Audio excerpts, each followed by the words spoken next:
Dank. Wir könnten immer wieder singen das Gleiche, dem Herrn die Ehre zu geben.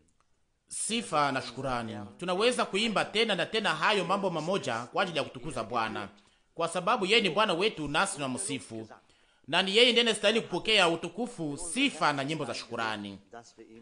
Aliweka ndani ya mioyo yetu ili tuweze kumsifu. Sijui, lakini siku ya pili jioni hapa chini tuliweza kuwa na kipindi fupi ya nyimbo, na hayo yaliweza kufurahisha mioyo yetu. Sisi sote tuliweza kubarikiwa sana. Mnajua, ndani ya nyimbo munakwaka baraka, kwa maana ni hivyo ndivyo tunasifu Bwana, na mahali ambapo wanamsifu yeye hakwake mbali, lakini yeye anakaa katikati ya sifa za taifa lake, na hivyo ndivyo andiko linasema. Nasi tunashukuru sana kwa sababu tunaweza kumsifu tena. Ningali nashukuru Mungu sana kwa ajili ya jana jioni, kwa ajili ya mahubiri na kwa ajili ya kutafsiri. Ndiyo, ilikuwa ni ajabu sana, ilikuwa ni ya kigeni, ilikuwa ni mahubiri mafupi, lakini mahubiri opakaliwa yenye nguvu sana, kweli halisi ambayo inayoonekana. Edeni ya shetani. Ndiyo, tuliweza kuona pia ya kwamba yote ambayo Roho wa Mungu aliyosema ni kweli 100%. Yale ambayo Mungu aliyosema ni ya kweli, ya haki, ni ya haki. Hiyo inaweza kuonekana kama ingali mbali, lakini saha na muda utakuja ambayo hayo yataweza kufunuliwa na itaweza kuonekana. Na wale wote ambao walio na moyo ya haki, wanaopenda neno la Mungu, waliopokea neno lake, na ambao walio na macho iliyo wazi, wanaweza kuona ya kwamba hii ni kweli. Wengine wote watapita katika hali yote bila kuona kitu chochote, lakini sisi kama wana wa Mungu tungelipashwa kufurahi na kushukuru kwa sababu Bwana aliweza kufungua macho yetu. Hatujisifu kwa sababu tuko kitu fulani cha kipekee, lakini tunaweza kusema ya kwamba tuko yale ambayo tuko kwa ajili ya neema ya Mungu, nasi tuko hapa ili tuweze kutukuza jina la Bwana. Na hapa Daudi anasema ndani ya Zaburi 115 mstari wa kwanza, nitakutukuza Mungu wangu, mfalme. Ndiyo, na nitaka kusema ya kwamba tunataka tuweze kujiunga na mwimba Zaburi. Hatutaki kuweza kuyasema tu, lakini tunataka pia tuweze kufanya hivyo, tuweze kutukuza Mungu wetu na mfalme wetu, Bwana wetu, Mwokozi wetu na mkombozi wetu. Ndiyo, hiyo ndiyo sababu ambayo nayo tuma tunakusanyika. Sio hivyo ndugu na dada? Hiyo ndiyo lengo. Anasema mstari wa kwanza, nitakutukuza Mungu wangu, mfalme. Hiyo ndiyo Daudi alisema, na waza ya kwamba haikukuwa maneno iliyo wazi, lakini hiyo ilitoka katika kilindi cha moyo wake, na ndiyo maana aliweza kuyasema hivyo, na hiyo inapaswa kutoka katika kilindi cha mioyo yetu ili nasi tuweze kuyasema. Mwendeleo wa mstari wa kwanza, na kusifu jina lako mara ngapi? Mara ngapi? Milele na milele, milele na milele. Kusifu jina la Bwana milele na milele. Inawezekana ndugu na dada? Inawezekana kwetu au hapana? Na sasa mtu huyo aliweza kuamua kufanya hivyo. Alisema kwa sauti kubwa, aliyasema, na hiyo ingali inasikilikana katika siku zetu. Mnaona, hiyo ingali inafika katika masikio yetu asubuhi hii. Si ajabu yale ambayo watu wa Mungu waliosema wakipakaliwa na Roho Mtakatifu ingali inasimama imara mpaka katika siku zetu. Haikukuwa watu hao, lakini ilikuwa ni Roho wa Mungu ndiye alikuwa akiwaongoza ili waweze kufanya hivyo. Na asubuhi hii tunaweza kuhesabia hiyo, na nawaza ya kwamba hiyo haikutolewa tu kwa kubahatisha, lakini ilitimiza lengo, inatimiza lengo yake tena asubuhi hii. Mstari wa pili, kila siku, ndiyo, kila siku nitakusifu kila siku, na nitasifu jina lako milele na milele. Kila siku tunafanyaka hivyo ndugu na dada, tufanye hivyo, tufanye hivyo ndugu na dada. Iko hivyo kwetu au sio hivyo? Tunapaswa kuwa wazi kwa maneno hayo, kila mtu ajipime mwenyewe, na nawaza ya kwamba hiyo ingepasha kuwa hivyo katika mioyo yetu. Lakini nataka kuambia kitu moja, nawaza ya kwamba hakuna siku inayopita ambayo hatuwezi kumwazia, ambayo hatuwezi kuweka jina lake juu, na ambayo hatuwezi kumsifu, hata kama mara nyingi hali yetu inaweza kuwa kama ya kukata tumaini, au wakati tunapovuka majaribu mengi. Lakini naweza kusema ya kwamba tangu Yesu alipoingia ndani ya maisha yangu, ninawaza siku zote kuhusu yale aliyofanya ndani ya maisha yangu, na ninasifu jina lake la utukufu. Inasema hapa kwenye mstari wa 3, Bwana ni mkubwa na mwenye kusifiwa sana, na ukubwa wake hauwezi kutafutikana. Mstari wa 4, kizazi kimoja kitasifu kazi zako kwa kingine na kutangaza matendo yako ya uwezo. Mstari wa 5, nitafikiri enzi ya utukufu ya heshima yako, na kazi zako za ajabu nitazifikiri. Mstari wa 6, na watu watataja uwezo wa matendo yako ya kuogopesha, nami nitasimulia ukubwa wako.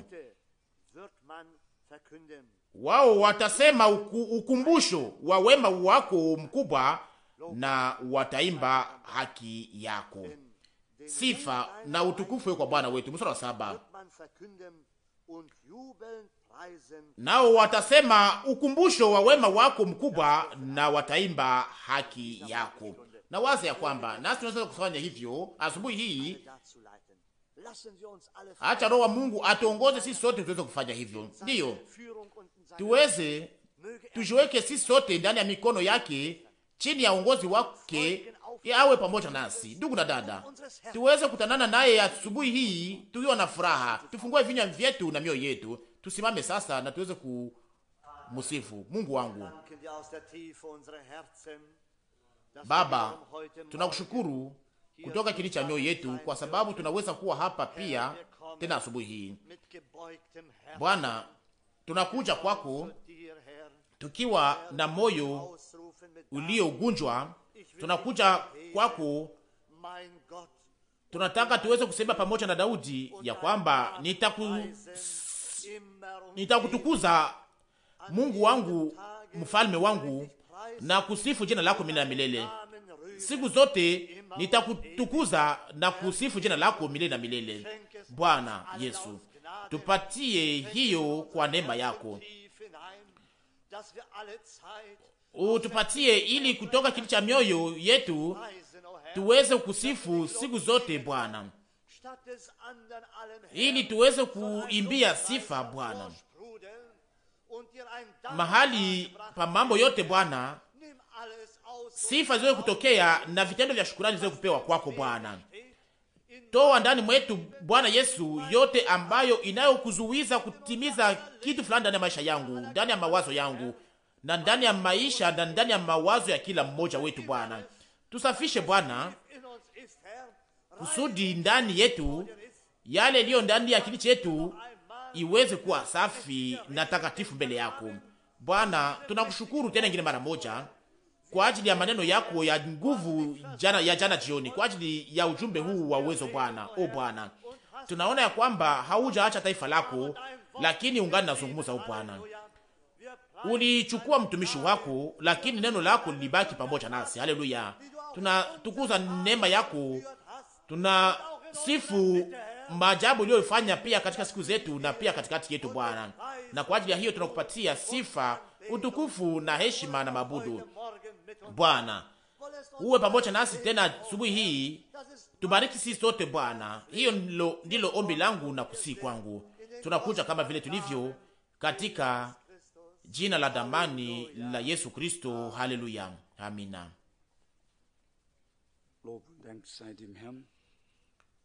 Sifa na shukrani kwa Bwana. Sauti yangu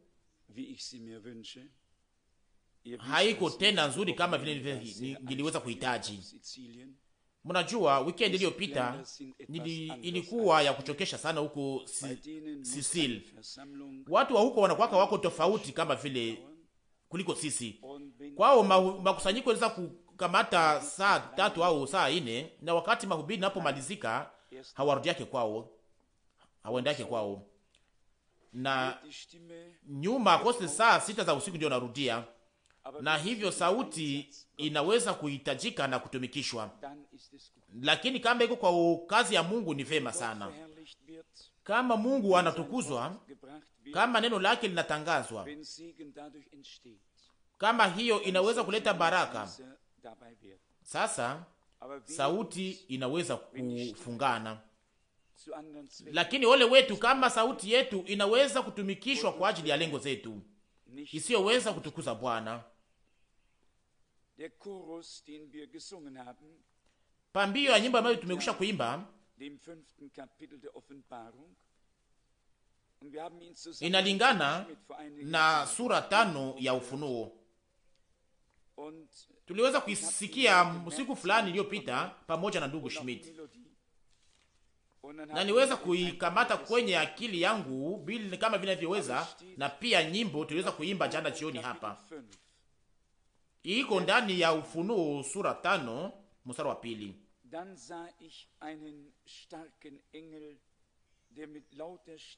Nikaona malaika mwingine mwenye nguvu akiruka kwa sauti, akihubiri kwa sauti kubwa. Nani anayestahili kufungua kitabu na kuvunja mihuri yake? Hiyo ndiyo swali. Nani anayestahili kufungua kitabu na kuvunja mihuri yake? Mstari wa 3. Wala hakuona mtu mmoja mbinguni wala juu ya dunia wala chini ya dunia aliyeweza kufungua kitabu wala kukitazama. Mstari wa 4. Nami nikalia sana kwa sababu hakuonekana hata mtu mmoja aliyestahili kufungua kitabu wala kukitazama. Hiyo ilikuwa ni mazoezi ya Yohana kwenye kisanga cha Patimo. Alikuwa akijua sababu gani ilikuwa ametuma anachukuliwa huko. Ilikuwa ni kwa sababu ya neno la Mungu na kwa ajili ya ushuhuda wa Yesu. Na kitabu kilikuwa kifungwa na hakuna mtu aliyekuwa anastahili kuweza kukishika na kukifungua na kuweza hata kukitazama. Naye akalia kwa uchungu kubwa, akalia kwa sauti kubwa. Sijue kama mshaka sikia mtu anayelia kwa sauti kubwa. Ni maumivu ya ndani ya iliyo kubwa sana ambayo inayopasua mtu kwa kiwango hauwezi kufanya kitu kingine na hauwezi tena kupata hata tumaini. Na ilikuwa hivyo kwa Yohana. Na hapo inasemeka kwenye mstari wa 5, na mmoja wa wale wazee akaniambia, usilie, Amina. Tazama, simba aliye wa kabila la Yuda, shina la Daudi, yeye ameshinda apate kufungua kitabu na kuvunja mihuri yake 7. Amina. Na hiyo iliweza kuwa ya namna gani katika wakati huu kwa Yohana? Wakati mmoja wa wale wazee alipokuja kwake na alipomwambia ya kwamba usilie, alikuwa na jibu kwa swali hiyo. Hakusema tu ya kwamba usilie, lakini akasema ya kwamba tazama, iko kama vile unabii. Mstari wa 5, tazama, simba aliye wa kabila ya Yuda, shina la Daudi, yeye ameshinda apate kufungua kitabu na kuvunja mihuri yake 7. Machozi ya Yohana ikamalizika pale na furaha ya kilindi ikaingia ndani ya moyo wake. Na tunaona mwendeleo wa habari hiyo, tunajua mwendeleo wa habari hiyo. Inasemeka tena kwanza kwa mstari wa 12,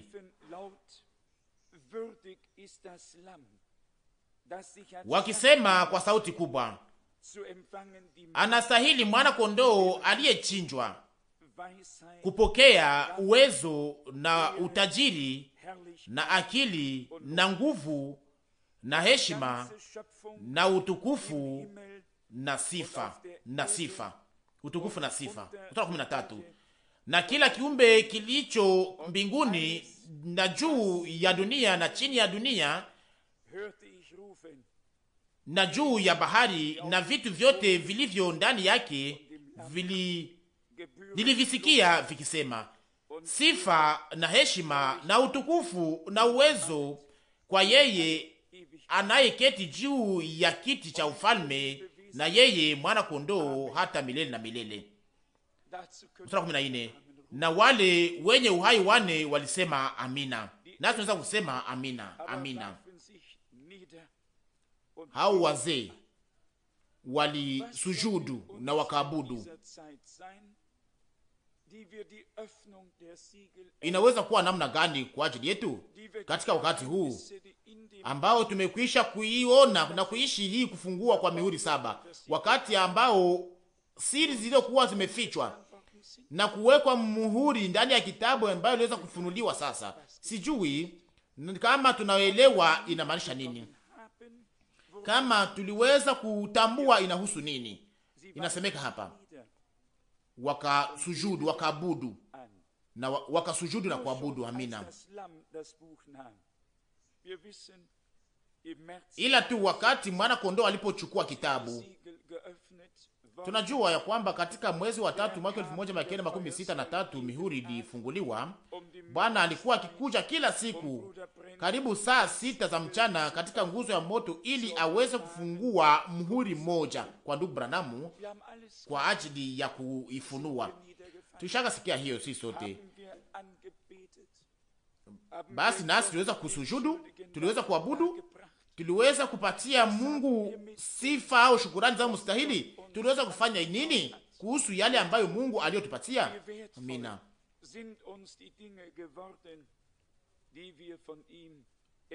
Samani gani ambayo tuliweza kupatia mambo ambayo tuliweza kupokea, au faida gani tuliweza kuipatia mambo tuliweza kupokea? Tushaka kusimba kwa kini wakati tuliposikia hii pambio ya nyimbo, wakati tuliposikia hao watu wakiimba nyimbo ambayo walikuwa bado kusikia hata kufungua kwa mihuri 7, walikuwa hawana hata kitu moja na wazo fulani kuhusu yale kwa kihusika, na moyo wangu uliweza kusema au nikawaza kwamba hii ndio pambio ya nyimbo ambayo tunapaswa kuimba, kwa sababu nasi tumekwisha kuimba. Unastahili o Bwana, unastahili kupokea sifa, utukufu na mabudu, unastahili o Bwana. Haleluya. Tusisahau yale ambayo Mungu aliyofanya kwa ajili yetu ndani ya wakati huu kwa neema. Haleluya.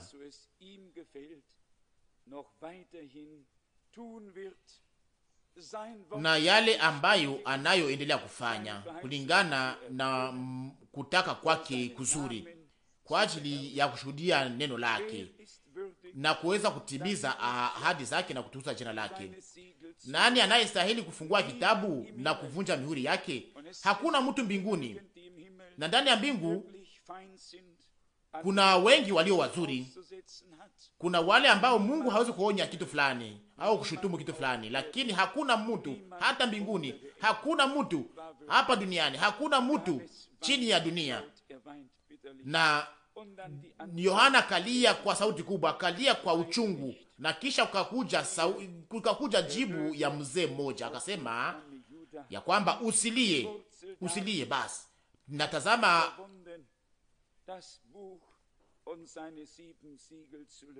simba aliye wa kabila la Yuda, shina la Daudi, yeye ameshinda apate kufungua kitabu na kuvunja mihuri yake 7. Ndugu Branham anasema hiyo ndiyo kitabu cha ukombozi, na mkombozi alikamata kitabu ili aweze kufunua kwa wale aliokomboa na aweze kuambia yale alitaka kuambia. Na hiyo ndiyo wakati wetu, hiyo ndiyo wakati wako. Hiyo lifanyike kwa ajili yako, kwa ajili yangu na kwa ajili yako, kwa ajili ya taifa la Mungu. Basi alisema kwamba usilie, alishaka shinda. Alikamata kitabu na kukifungua. Inasemeka hapa mstari wa 6. Nikaona natazama katikati ya kiti cha ufalme na ya wale wenye uhai 4 na katikati ya wazee mwana kondoo amesimama, aliyekuwa kama amechinjwa. Kitu ilikuwa kia pale pale, ilikuwa ni kipya mbele ya macho. Hakuona mwana kondoo, kama yule aliyekuwa amekwisha kuchinjwa kwa wakati uliopita, lakini alikuwa akiona mwana kondoo aliyekuwa amesulubishwa kama vile amekuwa ametoka kwenye msalaba. Kwetu mambo haikuwa akose mbali, lakini yeye mambo aliweza kuyaona mbele ya Bwana, aliweza kuyaona mbele ya macho yake, kama vile alikuwa akiona jinsi alikuwa akipigwa misumari kwenye msalaba na alikuwa akitobolewa kwenye ubavu wake. Mwana kondoo kama vile alikuwa amekwisha kuchinjwa, amekuwa amemaliza kuchinjwa. Kwenye mstari wa 8 anasema, hata alipotoa kile kitabu, wale wenye uhai wane na wale wazee 24 wakaanguka mbele mwana kondoo, kila mmoja wao ana kinubi na machupa ya dhahabu yaliyojaa uvumba, ndiyo maombi ya watakatifu. Mstari wa 9, nao wanaimba wimbo mpya wakisema, umestahili wewe kutoa kitabu na kuvunja mihuri yake, kwa sababu ulichinjwa ukanunulia Mungu kwa damu yako watu wa kila kabila na kila lugha na kila jamaa na kila taifa, ukawafanya kuwa ufalme na makuhani kwa Mungu wetu, nao watatawala juu ya dunia. Haleluya! Hiyo sio neno la nguvu au la utukufu? Hao wazee 24, hao wenye uhai 4 waliokuwa wakisujudu mbele ya mwana kondoo wakati aliposhika na kukamata kitabu kwa ajili ya kufungua mihuri yake, walikuwa na vinubi vya dhahabu au machotezo. Walikuwa, hiyo kitu ilikuwa ni kitu cha lazima sana, cha muhimu. Ni hiyo ya lazima, ni kwa sababu hiyo maabudu inaweza kupatia mwana kondoo, iwe vyombo tunayotumikisha, vyombo ambavyo tunaweza kutumisha kwa ajili ya kusifu, lakini ya lazima ni maabudu ambayo inastahili kuweza kupatia yule aliyeweza kuchinjwa, aliyeweza kumwaga damu yake, yule anayestahili kuweza kutetea mali yake na kuweza kujifunua kwa walio wake na kuwafunulia mapenzi yake na neno lake. Na ni yeye ndiye anayestahili kupokea sifa, na kama inaandikwa ya kwamba wale wote walio mbinguni na duniani, viumbe vyote vijiunge na sifa hiyo, na kila goti iweze kugunjwa na kila ulimi uweze kukiri ya kwamba Yesu Kristo ndiye Bwana. Na Mungu awabariki na ageuze kilio chetu, ageuze unyonge wetu, ageuze tabu yetu geuka kuwa maabudu inayovuviwa kupitia Roho na ambayo inaweza kuwekwa katika machupa ili iweze kupanda kwenye kiti cha Mungu.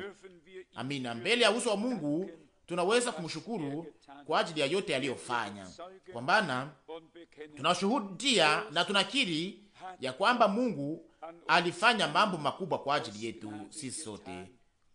Kwa neema kwake apewe utukufu. Amina, amina. Na waza ya kwamba tunaweza kuabudu na tunataka tuweze kufanya hivyo hapa sasa hivi. Mimi mwenyewe niliweza kuguswa sana na maneno haya. Mnajua hakuna mtu mbinguni ambaye angeliweza kujipatia mamlaka na kusema ya kwamba nastahili, lakini wote walikuwa wakijua ya kwamba heshima na sifa ilikuwa inastahili mtu mwingine. Kulikuwa wale wazee 24, kulikuwa wale wakubwa kulikuwa wa malaika wakubwa Mikaeli na wao malaika wakubwa wote, na kose pia kulikuwa kose wengine waweza kutimiza kazi fulani hapo, lakini kulikuwa mmoja aliyekuwa na stahili heshima, hakuna mmoja wao ambaye aliyeweza kujipatia mamlaka na haki ya kuweza kujipatia kitu chochote au kuweza kujiweka kwa nafasi ya kwanza, lakini wote waliweza kupandisha sauti na kusema ya kwamba waliweza kupandisha sauti wote pamoja wakisema, unastahili wewe mwana kondoo uliyechinjwa. Ndiyo, na hapo ndipo anastahili yeye, anastahili kuweza kupokea sifa na maabudu. Ilikuwa ni tofauti. Mnajua, wakati tunapoangalia hapa duniani ni tofauti. Mahali ambapo kulipo ufalme wa shetani, pale kila mtu anataka aweze kujipatia kitu fulani, anataka kuweza kupokea heshima. Hiyo ni kweli? Ni bongo? Kila mtu, kwanza kwenye mdogo, kila mtu anataka aweze kuonyesha kitu fulani. Kila mtu anataka kuweza kupokea sifa na heshima. Lakini ndani ya mbingu tunaona kwamba ni tofauti. Tunaona tofauti kubwa. Hakuna mtu aliyeweza kuwa pale na kuweza kusema kwamba ninaweza kufanya vizuri, ya kwamba nastahili. Lakini kama tunaweza kuangalia katika siku zetu, ndani ya wakati wetu, tunaona hizi vikundi vyote, kila yote nayo kuwa pale, kila mtu anataka kuweza kufanya kitu kizuri, kila mtu anataka aweze kufanya vizuri kuliko wengine. Wanapigana, wanapiganishana, ndio wanabishana, kwa sababu kila mtu anataka aweze kuwa kitu fulani, na ndani kwa mwisho watatambua kwamba wao tu ni watu wa kukufa au wanadamu wa kufa. Na mnaona hata malaika mkubwa hakuweza kujitetea hata kitu fulani, nasi pia hatuwezi kujitetea kitu fulani, lakini tunajua nani anayestahili kupokea heshima. Tunajua nani anayestahili utukufu na sifa. Kama vile nimekwisha kusema kwa mwanzo, nyimbo iliweza kunigusa jana jioni. Tuliweza kubarikiwa sana, na sijui iko namna gani kwenu, kama mliweza kusikia nini ndugu. Lakini Roho wa Mungu alikuwa kwa nguvu sana katikati yetu wakati tulipokuwa tukiimba. Tulikuwa tujue hata kose maneno vizuri, lakini uwepo wa Mungu ulikuwa pale. Ilikuwa ni nzuri sana, ilikuwa ni ajabu sana. Sijui yale ambayo mliweza kusikia, ninyi ambayo mliweza kusikia, na kose Roho alikuwa pia pale. Kweli sifa na shukurani iwe kwa Mungu wetu. Ndiyo, kwake anastahili kupokea heshima na sifa. Amina. Mnajua nini? Wazo imenijia, tungelipashwa kusanyika hapa mbele na kuweza kuimba sisi sote pamoja pambio nyimbo hii, na kisha baadaye tutaweza kupatia utukufu kwa Mungu wetu kutoka kili cha mioyo yetu na kuweza kumwabudu, kwa maana hakuna mtu aliyekuwa anastahili ila yeye kuweza kupokea utukufu na sifa na mabudu. Kwako upewe utukufu na sifa, Mungu Bwana. Hakuna anayestahili, hakuna alikuwa akistahili ndani ya mbingu duniani kuweza kupokea utukufu na sifa na uwezo, kwa maana tunajua ya kwamba siku inakuja na saa inakuja ambayo utakuja ndani ya nguvu zako, ambayo utaweza kuchukua yote katika mikono yako, wakati utakapoweza kuhukumu Bwana juu ya kifo, juu ya kuzimu, juu ya shetani. Oh Bwana, kwa maana ulimshinda. Haleluya. Tunasifu uwezo wako, tunatukuza utukufu wako, tunataka tukufuate. Haleluya. Tunakupatia utukufu. Haleluya, kwako wewe peke yako. Haleluya. Kutoka kilindi cha mioyo yetu, cha moyo wangu, ninaweza kusifu tu na kutukuza jina lako Bwana Yesu Kristo. Baki pamoja na walio wako Bwana, ili tuweze kubaki imara katika saa hizi, katika wakati huu wa majaribu ambayo tunayopita ndani sasa. Lakini Bwana, tunanyanyua macho yetu kwako. Wewe ni nguvu zetu, wewe ni faraja yetu, wewe ni msaada wetu. Haleluya. Jina lako lisifiwe. Oh, utukufu, sifa, utukufu na mabudu iwe kwako wewe Mungu uliye hai, ndani ya jina la Yesu. Haleluya. Amina.